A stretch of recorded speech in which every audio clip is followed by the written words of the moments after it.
এই রিয়া, আজকে আমাদের বাড়ি চল না। মা খুব খুশি হবে দেখিস। সেই কবে এসেছিলিস আমাদের বাড়ি। তোদের বাড়ি? আজ থাক, পরে একদিন যাব। আজ এমনিতেও হবে না রে, বাড়িতে অনেক কাজ আছে। কেন হবে না? আমি জানি তুই কেন যেতে চাস না আমাদের বাড়ি। আমার ঠাকুমা তোকে পছন্দ করে না, তাই তো? এ বাবা, না না, তোর ঠাকুমা মানে আমারও ঠাকুমা।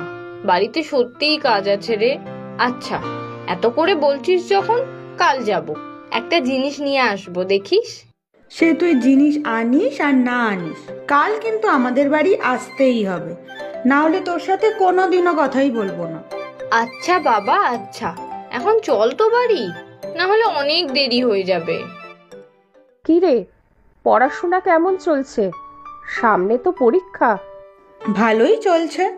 আর কোনো অসুবিধা হলে তো আমার friend philosopher and guide Riya তো আছেই। খুব ভাগ্য করে এরকম বন্ধু পেয়েছিস।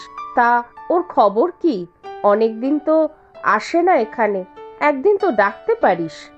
ও, তোমাকে তো বলতেই ভুলে গেছি, কালকে রিয়া আসবে আমাদের বাড়ি। কত করে বলার পর ও রাজি হলো জানো মা।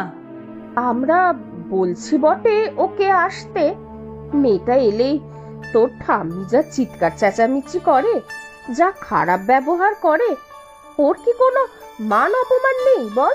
ঠাম্মি কেন রিয়ার সাথে এরকম করে মা? রিয়া তো কত ভালো।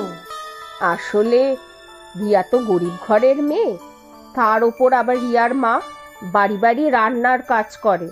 তোর ঠাম্মি এইসব একদম পছন্দ করে না, বুঝলি? দেখিস না আমাদের বাড়ির রিনাদির সাথে কেমন ব্যবহার করে। ঠাম্মি না খুব খারাপ জানো তো মা, সবসময় বড় লোকই ভাব। ঠাম্মির জন্যই রিয়াটা আসতে চায় না আমাদের বাড়ি, ভালো লাগে না। জানি না কাল এলে ঠাকুমা আবার কি হুলুস্থুলু বাঁধাবে। আচ্ছা দেখি, আমি তোর ঠাকুমার সাথে কথা বলি। এখন তো চল খেতে, কলেজ থেকে এসে তো খাওয়া দাওয়াই হয়নি। চল চল। চলো। মা, আসবো? কে? ও বৌমা, তুমি? হ্যাঁ এসো। তা কি দরকার হঠাৎ রাতে আমার ঘরে? না, আসলে একটা কথা ছিল আপনার সাথে। কি কথা শুনি? তোমাদের দুই মা মেয়ের তো অন্যায় আবদারের শেষ থাকে না, সাথে আবার কখনো কখনো আমার ছেলেটাকেও জোটাও, তাই না বৌমা? না, আসলে মা, কাল বাড়িতে মিষ্কা